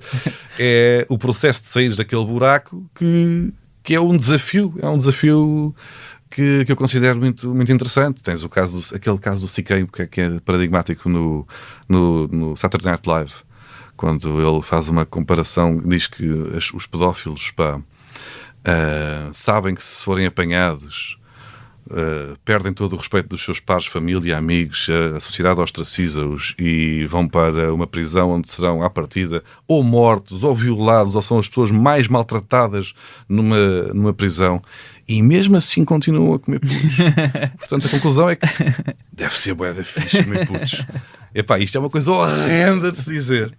Mas o gajo sai de lá com uma escadinha de gargalhadas que consegue que as pessoas se riam do raciocínio e não fica evidente que ele é pedófilo ou que ele apoia, digo eu, a pedofilia. Obviamente que isso depois deu barraca. Isso foi antes de ele dar barraca pela vida pessoal, claro. Mas já deu barraca pelo texto em si. Mas esse desafio é muito interessante. Isto é das coisas mais javardas que se pode dizer, tipo comer putos deve ser bacana, mas é a conclusão lógica do raciocínio que ele fez e que só pode desembocar naquela conclusão. Claro, portanto, a culpa não é minha, do ponto de vista dele. Sim. Isto é só a conclusão evidente e vocês têm de concordar comigo que é a única conclusão. E de facto as pessoas concordam rindo da conclusão a que ele chegou. Isto é que é um desafio lixado. Não é dizer coisas estão mal. Já viram? Pois é, está mal. Dizer que os pretos são merda está mal. Pois está. Mas isso não é. Isso é fixe. Concordaremos todos nisto, mas não é fixe em comédia. Mas achas que o riso é sempre uma forma de concordar? Nem sempre, não é? As pessoas podem se rir desse beat. Pá, como é que aí é difícil. Se não concordar, não se ri. Do beat acho que o pedófilo fica tipo a olhar para o lado nervoso. Se estiver na plateia e o CK lhe disser uma destas, não é? Não sei. Portanto, à partida, pá, estamos aqui todos a. Não, mas nesse beat, sim. Uma coisa é quando um gajo, quando um jagunço de extrema-direita diz uma javardice sobre imigrantes ou sobre minorias e essas pessoas riem, essas pessoas estão a validar, não a piada, porque não é uma piada, muitas vezes, às vezes até é mascarada, mas estão-se a rir da ideia. Ou estão a concordar com a ideia. Portanto, o riso não deixa de ser uma forma de concordar com aquela ideia. Quando tu és humorista, à partida estás a rir do raciocínio que aquele comediante fez para justificar uma alarvidade que lhe ocorreu. Estás a concordar com o processo de escrita criativa, o processo de criar ali aquela lógica, uma lógica cómica, não é? Não estás a concordar que ele é um monte de merda à partida. Portanto, quando tu dizes que nem sempre o riso pronto, o riso é um contrato assinado em que tu validas tudo o que ouviste, é certo, mas por norma, num espetáculo de comédia, o riso é a validação de que o teu raciocínio correu bem, do ponto de vista da comédia. Mas parece-me a mim que às vezes, por exemplo, o espetáculo do Chapéu, este último, não sei se viste, chegaste a ver, foi bastante polémico também por algumas razões, mas eu acho que há ali momentos em que o público lá presente pode rir, lá está, naquela premissa, quando ele dá uma premissa para muitas vezes chocar, o público pode rir e a partir dali naquele momento ainda não está a concordar porque ainda não percebeu se calhar a lógica, não é? Mas tu desconfias ou não? Não desconfias que ele vai ser um otário, no princípio. Não, claro que sim. Portanto, mas, por exemplo, aí no Sol do Chapéu, tens lá aquele momento final de Pá, depois ali eu tenho algumas dificuldades com aquilo, porque eu acho que há ali um momento em que ele está muito a falar a sério. Não tenho dúvidas que... Depois ele conta aquela história da amiga que morreu, não é? E quando ele diz, por exemplo, que a expressão é turf, não é? Acho que é. Ele dizer aquilo assim, se depois não justificar com piada, como eu acho que não aconteceu, É arriscado. é arriscado, não é? Essa parte é um bocado de dar a... Mas por isso é que é um desafio. Sim, é isso, é um bocado de dar a meter-se no buraco e depois não conseguir escavar para cima. Sim, pode acontecer. Achas que foi isso que aconteceu aí nesse caso do chapéu, ou não vês isso dessa forma? Pá, já tinha que ver outra vez. Já vi logo quando saiu. Mas lembro-me que no final, enquanto exercício de comédia, gostei muito. Gostaste? Lá está. Porque o gajo, em termos de enfiar-se em buracos, é o campeão. Sim. Nesse aspecto. Ou seja, se calhar é como veres um alpinista a subir o Everest sem máscara e sem t-shirt. Claro. E tu ficas a dizer, não fazia. Mas se calhar por isso é que tu és melhor que eu, estás a ver? Consegues jogar um jogo de equilíbrios pá, lá está, arriscou como poucos arriscam falar de temas que são lixados e que ele sabe que lhe podem causar muitos dissabores, ou seja, do ponto de vista do stand-up em si, da arte de stand-up. Claro. Acho que foi um excelente trabalho. E depois não tens de concordar com tudo a 100% não, para achar que ele fez um excelente trabalho do ponto de vista do stand-up, como eu adoro o CK, e não é por ele ser pelos vistos, uma pessoa esquisita na vida privada que deixes de gostar do gajo. Vou vê-lo agora, quando ele vier cá outra vez. Passando aqui para o teu, já estamos a desviar a conversa um bocado para outros comediantes do mesmo nível. Atenção. Claro que sim. Tu começas no stand-up com 27 anos. Sim. Achas que é mais fácil começar na comédia quando você é mais novo, por ter se calhar algum tipo de inconsciência, ou por outro lado começar já com essa idade, se calhar dá-te alguma não é experiência, porque ainda não tinhas feito, mas se calhar maturidade, talvez maturidade, sim. Sim, pá, se eu tivesse começado com 14 anos ou 16 ou 20, teria uma quantidade de parvoíce dita que estaria agora, e tenho a mesma, mas sim. Assim poupei, se calhar se tivesse começado aos 20, poupei 7 anos de vergonhas ou de embaraços potenciais que estariam agora aí disponíveis. Eu tive sorte aí também porque eu não tinha redes sociais quando era miúdo, não é? Apesar de tudo, eu estou com 36 e nota-se bastante, são 10 anos de diferença para alguém que tenha, lá está, 26 agora. Um gajo com 26 anos já viveu a vida quase toda adulta e o final da adolescência ou adolescência toda em redes sociais, já com YouTubes e Facebooks. Eu não. Ou seja, eu não tinha sequer essa forma de começar a fazer comédia, mesmo que quisesse, e não queria. Mais cedo, não tinha muitas hipóteses. Mas se tivesse tido, mais certo era ter-me embaraçado fortemente, e tive então essa sorte de só ter ganho coragem para fazer stand-up a primeira vez aos 27 anos, numa altura em que já tinha não tinha não era maturidade, mais do que se teria que se tivesse 17, estás a perceber? Claro. A desvantagem é que perdes de facto tempo, ou seja, passado 10 anos dos 27 tens 37 e já és de repente uma pessoa de meia idade, estás a ver? Ao passo que se calhar o Manuel Cardoso, que tem menos 9 anos que eu, está numa fase da carreira, se calhar, digamos, semelhante em termos de evolução de percurso, já testou vários estilos, já brincou, já escreveu para ali. Já homem que mais trabalha em Portugal neste momento. Bem possível. Rádio, crónicas, vai ter um burnoutinho em breve. Televisão, e é bem feito. Podcast. Mas é um gajo que agora tem, se calhar, tem 28, ou que é? Não, tem 27, e lá está, só daqui a 10 é que vai ter a idade que eu vou fazer a seguir, e vai ter tempo para fazer muito mais coisas. Já amadureceu enquanto trabalhava. É o learning on the job, mais ou menos. Sim. Enquanto eu já comecei mais tarde e perdi esse tempo, se calhar, lá está, daqui a 10 anos tenho 46, quer dizer, estou morto. Já. Enquanto o Manel tem mais 20 anos para ter a idade que eu tenho. Ou seja, por um lado preferia ter começado mais cedo para cometer erros mais depressa e encontrar, se calhar, uma forma de viver da comédia mais cedo, e agora já está a calhar noutra fase. Como estavas a dizer, acabas por ter coisas que te arrependes, não é arrependes, ou que se calhar já teria muito mais. Achas que terias muito mais, ou achas que há sempre ali um espaço de tempo em que, independentemente do que fizeres, depois mais tarde vais olhar para aquilo e vais sempre achar, isto é um bocado. Sim, isso tudo, não é? Eu olho para o último relatório e já acho esquisito. Mas isso é... Claro. A autoanálise é sempre uma coisa dolorosa.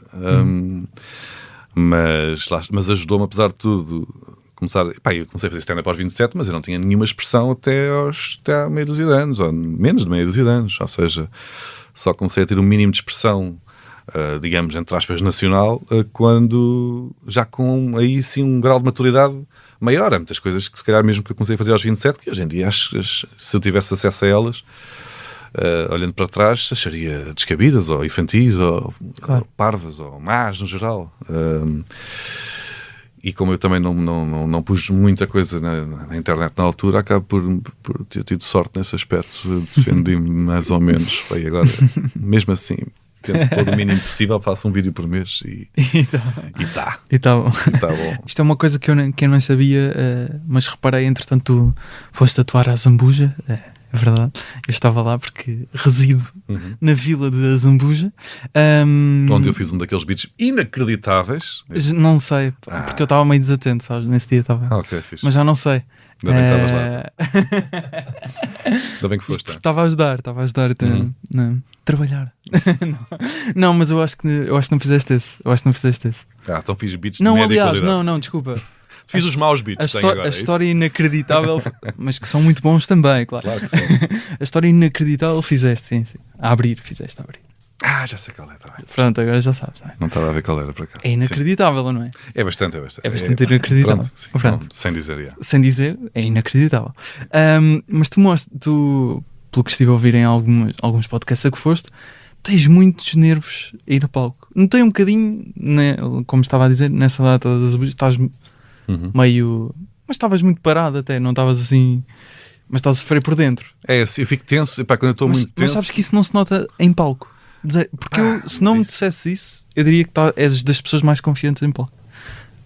O artista é um fingidor, não é? Já dizia outros. Sim, Fernando Pessoa dizia, não? Fingimento poético. E é isso, na verdade é isso. Eu sou das pessoas que mais sofre antes de subir a palco, já atuei com todas as pessoas do meio, e a única pessoa que fica pior que eu é precisamente Pedro Durão, e eu gosto muito de atuar com ele porque ele faz-me sentir confortável antes de subirmos a palco, porque ele é a única pessoa, se eu estou a derreter de nervos e de tensão e de desconforto, ele já é uma poça, e eu fico és pior. Nice!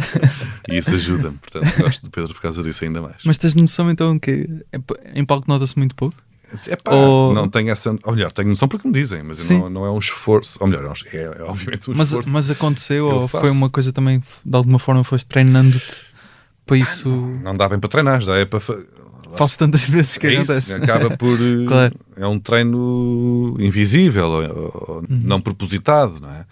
Mas a primeira vez que eu fiz foi com 27 anos, eu dormi mal 2 semanas, quase a vomitar, atuar 5 minutos, a abrir...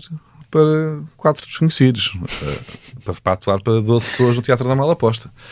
E passei mal, e antes de entrar em palco ia vomitando várias vezes. Já não é tão grave assim? Agora só é grave assim muito pontualmente, é sempre grave ainda, continua. Eu já estou tenso para a tour.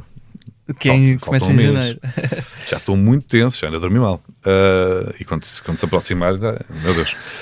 E depois há momentos de tensão extra, que são fundamentalmente 3, que é quando vou testar material novo, aí bem pode ser para 15 pessoas ou para 1000, é igual, que se eu vou fazer um texto pela primeira vez, mas já tenho uma péssima memória, muito, muito má, tanto que eu nas datas de testes vou sempre com um papel na mão e assumo e digo, ou não digo, mas vejo, está lá um papel, porque eu esqueço-me da piada seguinte, tenho que às vezes olhar para o papel e preciso durante muito tempo de ter uma cábula até solidificar o texto. Portanto, sempre que vou fazer texto novo, a minha memória do texto está incompleta, está preso por arames, está mal construído na minha cabeça, e há uma probabilidade forte de correr vagamente mal ou tragicamente, e as primeiras vezes que faço material novo são sempre muito, muito tensas. Fico mesmo... faz mal à saúde. É mesmo uma coisa que não é fixe. Depois são estreias de espetáculo a solo, mesmo que o texto já esteja mais ou menos. A estreia, lembro-me da estreia do último. As 2 estreias, no fundo. O primeiro solo que eu fiz não teve repercussão mediática nenhuma, só fiz 3 datas pequenas, mas foram dos piores dias em termos de ansiedade, de medo e de vontade que se por acaso viesse um tsunami e rebentasse com Lisboa, era o melhor que me faziam, porque assim já escusava de ir a palco. Foram as estreias do meu espetáculo, dos 2 espetáculos, dos 2 solos, foram os piores dias da minha vida. E Depois só assim, algum de uma dimensão específica, que eu imagino que vai acontecer no Coliseu, por exemplo, ou como aconteceu no Último Sol, que eu fiz o maior espetáculo que na altura foi o do Tivoli, e foi no dia que eu fazia anos, e era uma data que ia, depois também família e amigos, e é uma mais pressão. Coisa. Pá, e também passei mal, e fiquei branco, e estava mesmo... não é bom para a minha saúde, literalmente. Não, então passo muito mal. Então, pá, mas não, estás a dizer que se eu treino, não treino, mas... Não, mas vais vivendo com isso, pá. Sim, exato. É o que é. Mas se tens esses medos todos, ou pelo menos ao início mostravas ter mais, quando é que percebes que eu se calhar até faço isto bem, então até me compensa até estar aqui, se calhar sofrer um bocado?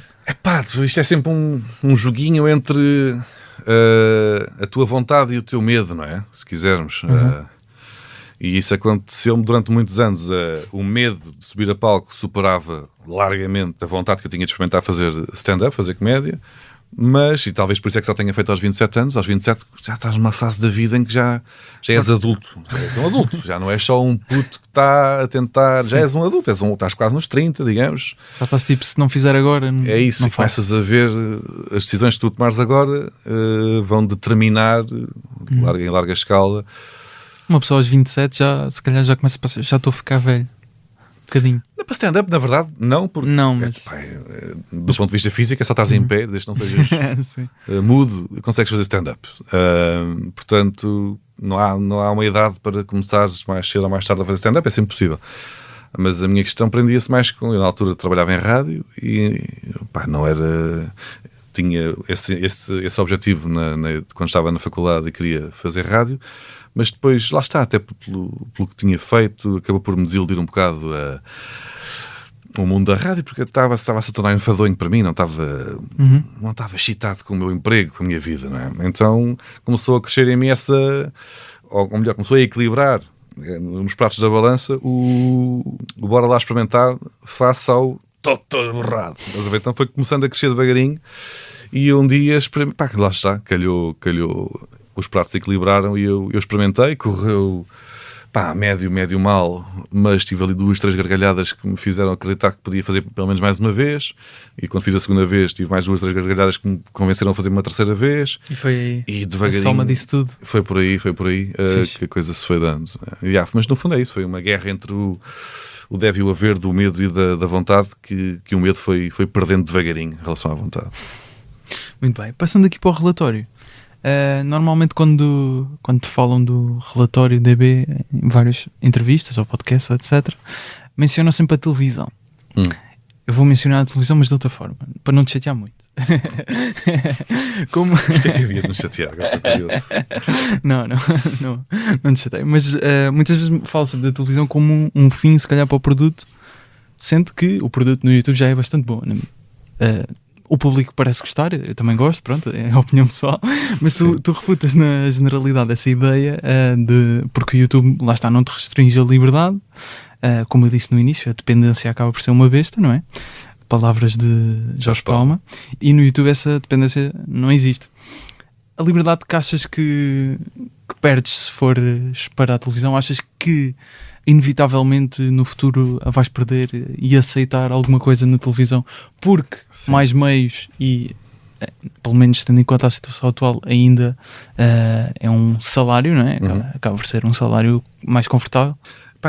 Não sei responder a essa questão no imediato, porque nunca fechei portas à televisão, mas também nunca tive assim grandes convites para televisão. Tive abordagens mais ou menos superficiais e muito pontuais e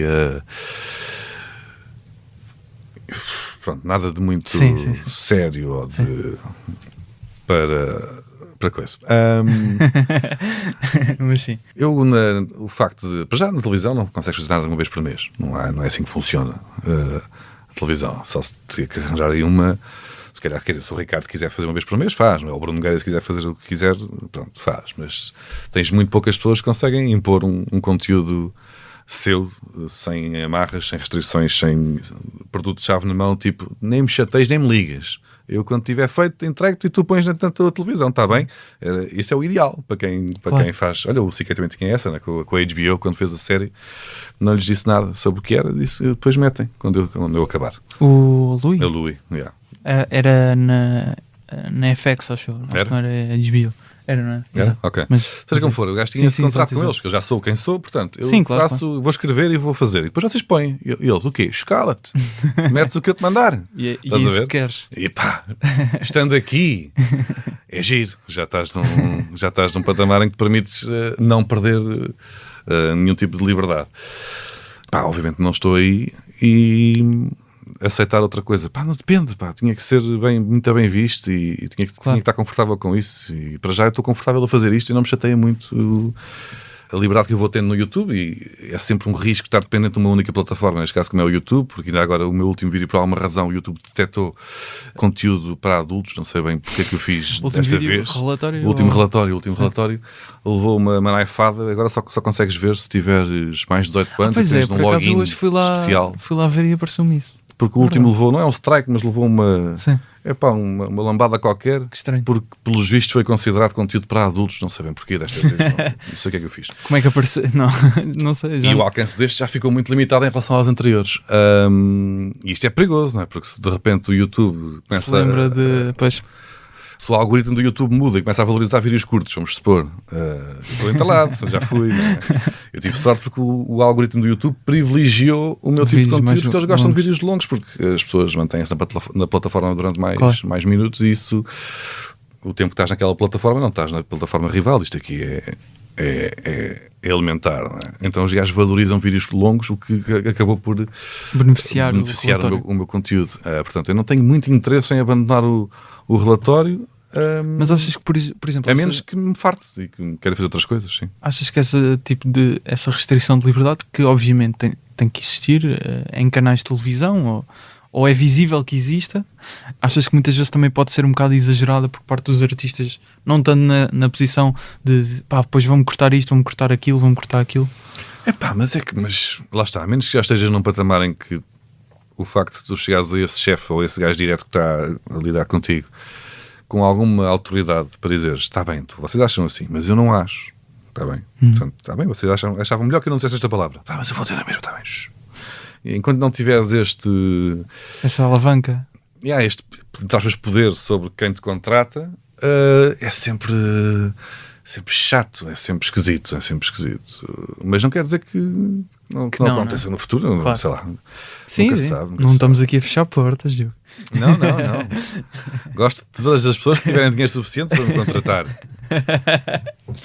Mas achas, por exemplo, o relatório, olhando para o relatório, mais meios ou meios de televisão, o produto melhorava? Achas que sim? Aquele assim, acho que já não pá, tecnicamente, pá, dá para melhorar. Terias mais meios, não é? Mesmo recursos humanos, talvez? Sim, recursos humanos, claro.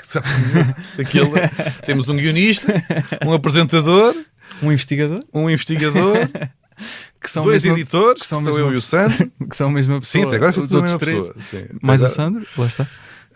Ou seja, pá, aquilo dá muito trabalho. Pois, essa parte da investigação, por exemplo, no relatório de acho que foi agosto, que fazes na piscina, é agosto, não é? Falaste dos negacionistas todos. Tu tinhas que ver, na boa, lives de 3 horas para encontrar 10 segundos, muitas vezes. Foi uma coisa até que falámos há uns episódios com o Gregório do Vivia, que ele estava a dizer que tem que mexer em lixo.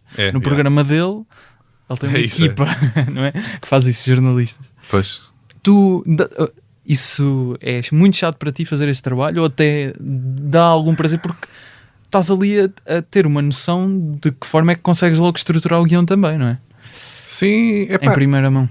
Às vezes tu não tens bem nada, nem sequer tens um tema escolhido, e eu às vezes só escolho o tema consoante uma pesquisa que faço e que descubro uma coisa qualquer que me abre portas para outra coisa qualquer, e de repente já tenho 1, 2, 3 links com vários trailers e percebo, pronto, ok, e já está, já está um caminho. Já está um caminho, vai ser este o tema deste mês, já se percebeu, ok, Fixe. Bacana. Mas depois é isso, às vezes é perder horas. Tu estás a fazer trabalho de jornalista, sendo que saíste do jornalismo.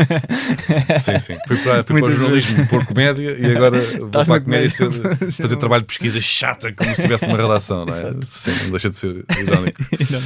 Mas às vezes estou, aliás, às vezes não, todos os meses estou horas e horas, dias e dias. Às vezes eu não escrevo linhas de texto durante 2, 3 dias, estou só a ouvir coisas. Nós estamos dia 20 a gravar. Sim. O que é que já tens do relatório que assim dizer? Não tenho nada. De formas gerais, nada? Não tenho nada. Dezembro ainda por cima é um mês ainda mais caótico do que é habitual. Mas já porque tive a série que me consumiu até o último dia. Foi lançado o último episódio dia 16 de dezembro. Até aí não peguei nada, obviamente, do relatório. Claro. Depois, eu todos os anos faço um vídeo no dia 1 de janeiro sobre o ano que faz há 20 anos. Neste caso será 2002, foi há 20 anos e estou a trabalhar nesse vídeo agora. Isso também implica uma pesquisa do caraças e uma pesquisa difícil. Quantas horas é que estás a dormir? Vou dormindo, pá. Não faço mais nada, eu só dormir e trabalho, porque abdico da vida social. Mas dormir também tenho que dormir, porque senão não consigo trabalhar. Sou daquelas pessoas que se não dormir não serve para nada. Sou tolo. E fico logo cheio de alergias e não sei o que. Se eu dormir mal 2, 3 noites, fico logo todo espirrão e cheio de alergias. O meu corpo é um burro, não se aguenta. É fraco, não consigo. Se eu passo uma direta a seguir, não consigo fazer nada. E estou uma semana a recuperar, pá, estou acabado. Mas isso é um trabalho chato estes dos 20 anos, porque não há.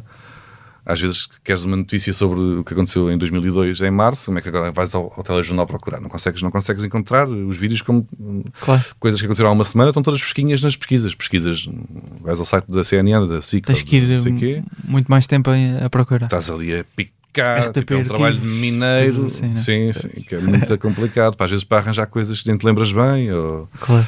Pronto, há coisas que tu te lembras, em 2002 já tenho lá os tópicos todos do que aconteceu. Tinha 4 anos. Pois, já tinha 17, ainda me lembro de 2002. Mas depois, imagina, eu sei que o Jardel foi o melhor marcador do campeonato, agora deixa-me encontrar declarações do Jardel 2002. Pô, estás a ver a trabalheira que vai ser, tipo, não foi a semana passada, claro, mesmo estar ali de trabalho à procura do diamante, pá, é muito duro, dá muito trabalho também esse vídeo. Portanto, agora estou preocupado com esse. Quando acabar esse, logo penso no relatório e não sei ainda. Entretanto, tem que acabar o solo também, testar o solo algumas vezes antes. Portanto, em princípio, até metade do ano de 2022 vai ser só trabalhinho. Já é, portanto, sim. Já é, mas já é. Mais ainda, não é? Sim. Agora fiquei com pena por ti, sabes? Não é pena, atenção, estás a fazer coisas fixas, atenção, não é pena. Não, eu divirto-me, estás a perceber. Exato. Mas às vezes a vida pessoal fica um bocado condicionada, não muito. Normalmente, quando estás a fazer essa investigação para o relatório, que tipo de momentos é que costumas achar interessante? Obviamente que às vezes são pérolas, não é?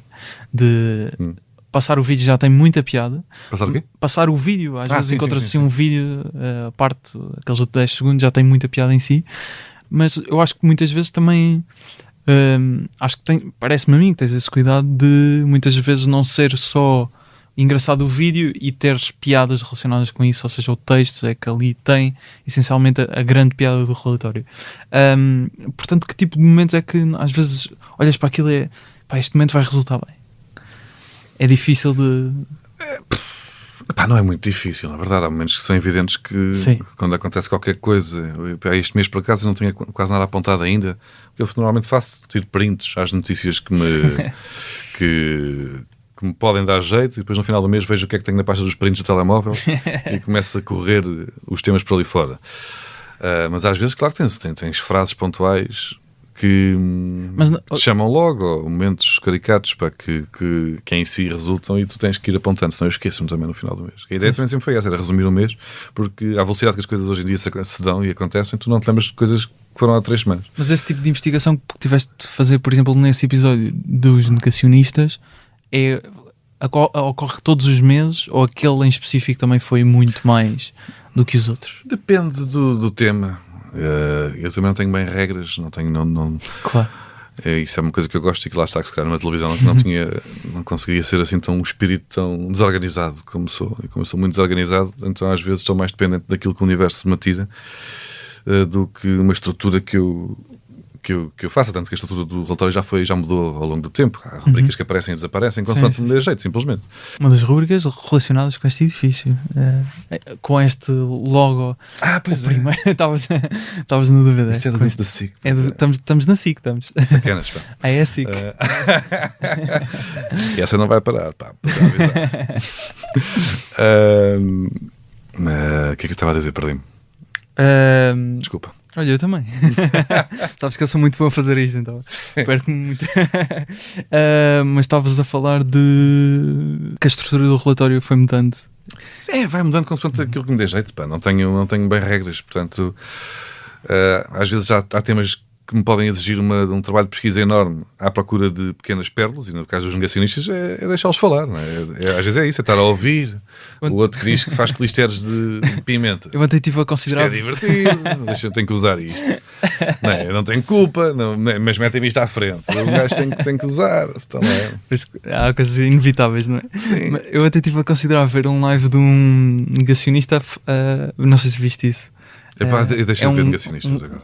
Não, mas é ele desconstruir o teu relatório. O meu? Essa não vi. 1h40, talvez. Eles são muito chatos. Muito chatos. E desconstruía bem ou não? Vi para aí 5 minutos, talvez. Eles são muito chatos. Era e eles depois é tudo lives. Aquilo às vezes os vídeos são mandados abaixo, porque as plataformas às vezes bloqueiam os conteúdos. Eles fazem muitos lives, que é para aquilo ser visto em direto e as pessoas depois guardam, não sei o quê. Então, às vezes, para tirares lá está 10 segundos, tens que ver o live do juiz durante 45 minutos. Exato. O outro que está na Suíça e entrevista de pessoas está 2 horas a falar. E às vezes, esse aí foi dramático. Tiveste reações deles?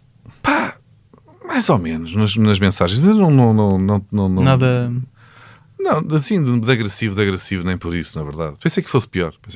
Houve um ou outro que me convidou a ir lá ao programa dele para bater e que é para ver que se tu na cara és assim. Daqueles que aparecem ou pessoas anónimas? Um era daqueles que eu falei dele, não sei, okay. Não me lembro do nome dele agora, era um qualquer daqueles que entrevista outros. Porque eles entrevistam todos uns aos outros, que é engraçado, que dá um microclima.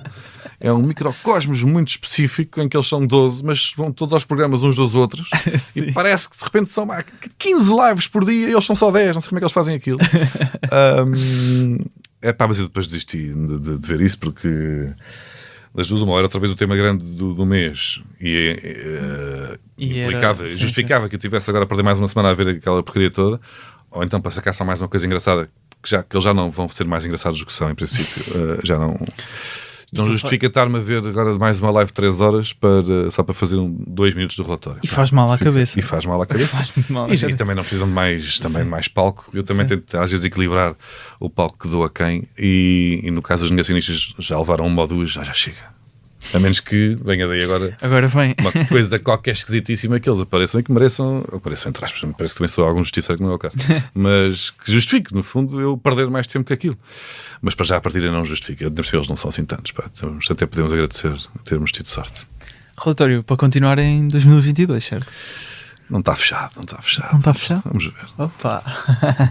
ok. Vamos ver. Porque com solo já vai ocupar muitos dias, não é? Tipo, tens, por exemplo, aqui... Sim, basta ver se no final de janeiro, mesmo que eu quisesse fazer relatório, vê lá onde é que eu escrevia, onde é que eu gravava. 22 de janeiro, 22 de janeiro em Almada, 25 de janeiro em Ilha, 26 em Espinho, 27 em Esposende, 28 em Guimarães, 29 em Torres Novas. E depois, dia 5, Coliseu de Lisboa. Pois. Pois. Estás a perceber? Ou seja, ainda não está fechado. Ainda não sei. Bem. Depende se eu conseguir, portanto, multiplicar-me. Sim. Talvez dê. Vai depender se consegues estar em vários sítios ao mesmo tempo. Muito bem. Tenho uma questão que faço sempre a todos os convidados. Não sei se sabes qual é. Mas qual é que é a tua história? Como é que conheceste o Ricardo?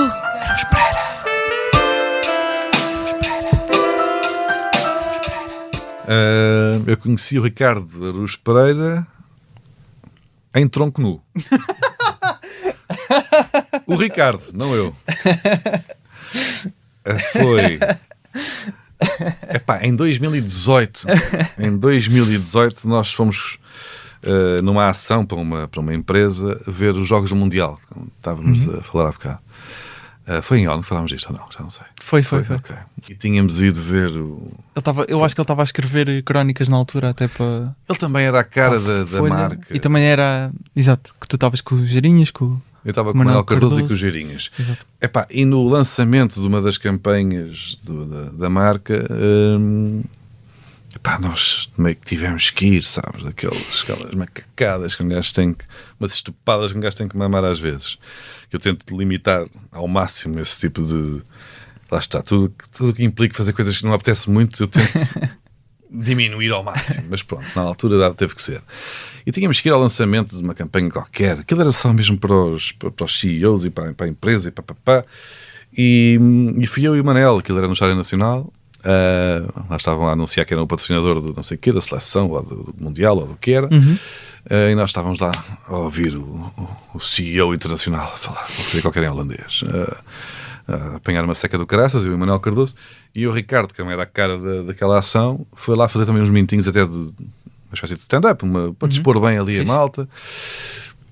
Eu acho que o Ricardo também, não posso falar por ele, não é? Estou aqui só a supor. No final de acabar aquela apresentação à imprensa e à comunicação e a outros meios institucionais, ficou também ali um bocado a olhar para os lados, meio atarantado. E pronto, talvez por não se identificar tanto com CEOs e mais com mais comediantes, capaz, viu-nos numa das filas e veio ter connosco. Ele não nos conhecia, nunca tinha, nem a mim nem ao Manel. Tanto quanto sei, acho que foi aí que ele também conheceu o Manel. E de repente eu estou sentado numa cadeirita em frente ao pódio onde estava a falar não sei quem, e chega o Ricardo Luz Pereira e vem falar connosco e apresenta-se, pronto. Não fosse o caso de nós não sabermos quem é que estava ali a aproximar-se, e cumprimentámos e conhecemos, e depois fugimos, não é? Quando aquilo acabou, fugimos os três para falar sobre coisas que não CEOs internacionais falam, e mesmo fugir à imprensa, lá deve ter falado para uma fama show qualquer, depois lá fugimos. E depois lá está, ele foi lá para os bastidores onde ele estava, e aí conversámos um bocadinho mais, e foi aí que vi o tronco escultural de Ricardo Luz Pereira, quando ele mudou de roupa, porque ele tem aquela postura mais formal quando faz formalices, mas depois lá pôs uma roupa tranquilinha para ir à vida dele, sei lá, dar pontapés em pessoas. Logo esse nível de intimidade. Sim, ao fim de 3 minutos de conhecer Ricardo Luz Pereira, ele estava despido perante mim. Tu continuaste vestido. Eu continuei vestido. Okay. Eu e o Manuel Cardoso permanecemos vestidos, sim. Tu escolheste Lenny Bruce para passarmos aqui, já vamos ouvir daqui a pouco. Lenny Bruce, porquê? Acho que até foi o Rui Cruz, talvez, curiosamente, partilharam casa há uns anos, não é? Acho que foi ele que falou do Lenny Bruce também. Ou estou a confundir? Ele deve ter falado do Bill Hicks. Pois estou a confundir. Sim, mas são os dois mais ou menos ali. É de uma escola que, digamos, ou melhor, o Bill Hicks é de uma escola que vai beber a Lenny Bruce. Tu ainda ninguém falou de Lenny Bruce, pá. Não? Fixe? Não, ainda não. Chupem outros todos. Porque o Lenny Bruce é um bocado, mesmo que para quem não sabe a fundo, nem eu sei a fundo a vida ou a história, por causa ali a biografia dele e dá para ter um cheirinho, se bem que aquilo também é uma leitura meio complicada, às vezes o gajo tem assim umas liberdades criativas na escrita, perde-se um bocado neste. Bom, não interessa. Mas lê-se bem, se bem que, bom, isto para dizer o quê? Que havia basicamente, estamos a falar de Lenny Bruce, que é anos 50, já em 60 que já é uma figura mais ou menos pública, mas ele vem de um background pesado, não é? De bastidores de cabarés e de aquele mundo da noite antigo, de prostituição e de coisas, e de máfias que mandam em espaços noturnos. É um mundo estranho, onde ele começa a trabalhar, não é? E ele no fundo havia duas escolas que originaram basicamente todo o stand-up moderno, que se dividia e as escolas que nasceram mais ou menos entre o Lenny Bruce na pureza das palavras, quando digo pureza, na crueza, exato, né? No lado cru e direto e assertivo do tarte na cara de a vida é dura, o Estado está-te a mentir, somos livres quando nos libertamos das amarras sociais, e foi o caminho que ele depois encontrou. Ele não começou bem assim, não é? Ele começou ainda com um bocadinho mais, com uma postura mais natural, mas depois encontrou nesta vertente. Nesta vertente mais boémia o seu real ser e a sua real identidade artística. No fundo, como fez o Carlin, que vem a seguir ao Lenny Bruce, que fez exatamente um percurso semelhante. Começou também como um gajo engravatado ao de laço de cabaré, e depois percebeu que não é nada disto que estamos aqui a fazer. O que é parvoíce vem a ser esta? Deixa-me de ser real. E há essa escola, Lenny Bruce, que deu origem a Carlin, que deu origem a CK, se quisermos, o lado mais direto, mais cru e até mais negro, que consegues depois ir tirar daí piada ou fazer as pessoas rirem-se de coisas mais duras de forma crua. E a escola Mort Sal, o gajo que até morreu há pouco tempo, que deu origem a Woody Allen, por exemplo, ou a gajos que eram menos... lá está, menos crus, menos brutos, menos agressivos, menos... Muito polidos. E eram mais polidos, mais intelectuais. No fundo, se quisermos, era essa, a escola intelectual e a escola... crua. A escola da rua, quase. Stand-up puro, entre aspas. Cru e direto, e a escola polida, inteligente, intelectual, com camadas de texto, que deu origem a, se calhar, não direi mais... não consigo, estás um bocado no meio das duas, não? Não consigo valorizar uma em relação à outra. Mas não estou em lado nenhum disso. Não, mas o que seria. Mas não, mas dirias que... Mas respeito mais, apesar de tudo, a escola Lenny Bruce, Carlin e digamos esta esquadinha. Se calhar depois já é injusto a meio, mas pelo menos Lenny para Carlin é bastante evidente, e depois mesmo o CK também tem obviamente gigantes referências de Carlin. E depois tens a outra, se calhar mais intelectual, que até por isso se afastou mais do stand-up. O Woody Allen fez stand-up. O Woody Allen tinha histórias de stand-up muito fixe. Exato, mas depois lá Sim, está, para filmes era mais intelectual, mais polido, foi mais para um contador de histórias que não a chapadona que é o stand-up, que é estar ali a dizer na cara das pessoas as cenas. Então tens essas duas escolas, Lenny Bruce contra Mort Sal, que têm as duas uma importância fundamental em tudo o que é mais ou menos feito em termos de stand-up e de comédia hoje em dia, mas eu inclino mais sempre para o lado de Lenny Bruce. Gosto mais de um gajo que consiga ganhar respeito sendo um javarde do que alguém que em si já é boa pessoa. Sim, ou que se vende boa como, pessoa, ou que pinta. Ela está porque é o tal efeito de enfiar-te num buraco e saís de lá com... Mesmo assim, és assim, as pessoas mesmo assim gostam de ti. Mas também há um... não sei, eu não faço stand-up, não é? Mas, como pessoa que vê, acho que deve ser também muito difícil fazer stand-up, por exemplo, sobre pássaros em gaiolas, como o Dimitri Martin, por exemplo. Sim, que não Dimitri Martin é a escola Mort Sal. Sim, claramente. Ou um Mike Birbiglia, que é assim, é outro, exatamente desse lado. E eu também, mas lá está, depois eu também não consigo fazer isso. Mas isso aí é uma limitação. Claro. Tu tens depois de adaptar a tua personalidade àquilo que tu consegues fazer. Não vale a pena eu estar a tentar fazer essas piadas deadpan sobre gaiolas, porque não tenho, minha mente não funciona assim, não vai para ali, não arranjo um ângulo incrível como eles conseguem. Mas uma coisa que eu acho que és bastante polido na escrita. Não quer dizer que o CK não seja. E o Lenny Bruce claro. era um orador inacreditável, tal como era o Carlin. Sim. Não é por isso que eles não são polidos na escrita. Eles têm uma postura perante a atividade de stand-up que é de serem muito crus e diretos. Mas, quer dizer, polido na escrita, o Carlin era dos mais polidos na escrita da história do stand-up. Não é a capacidade intelectual que subjaz à escrita, é a postura que tu apresentas depois em palco, aquilo que tu escolheste ser, porque o Carlin, se quisesse, também era polido, ou era mais, aliás foi durante muito tempo, antes de se descobrir artisticamente, também naquele movimento contracultural dos anos 70 nos Estados Unidos. Não estou a dizer que um dos lados, uma das escolas é mais inteligente que a outra, são simplesmente estilos e ângulos, não é? Exatamente. Batáguas, muito obrigado por teres vindo e boa sorte na tour. Processo, não se esqueçam, começa dia 22 de janeiro em Almada e já tem 20 datas. Não as vou dizer todas porque são mesmo muitas cidades e calculo que depois haja uma segunda fase deste sol. Vais provavelmente bater o recorde do número de datas que fizeste no Quero Lá Saber, mas vais desde 22 de janeiro em Almada até 18 de maio em Faro. Há muitas cidades aí pelo meio e mais a anunciar, de certeza. Batáguas, obrigado. Ok, obrigado eu. What I got arrested for in San Francisco.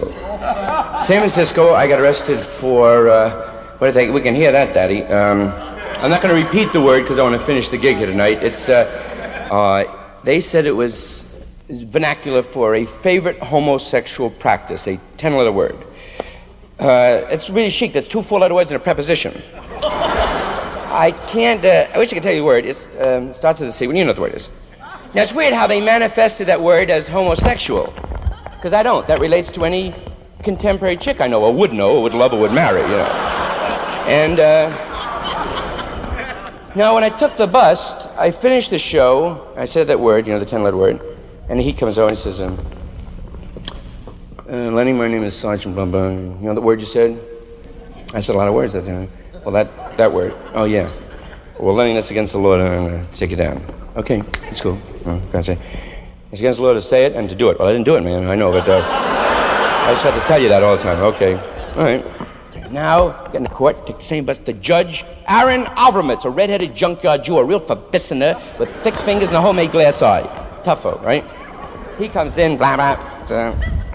Swear the heat in. What do you say? Your Honor, he said blah, blah, blah. The judge, he said blah, blah, blah. Then the guy really yanked it up. That's right. I hadn't believe it. There was a guy up on the stage in front of women in a mixed audience saying blah, blah, blah. The judge, this I never heard, blah, blah, blah. Said blah, blah, blah. He said blah, blah, blah. I'm not going to lie to you. It's in the minutes. I'm not going to lie to you. All right. The DA. The guy said blah, blah, blah. Look at him. He's smug. He's not going to repent. Then I dug something. They sort of like saying blah, blah, blah. Because they said it a few extra times.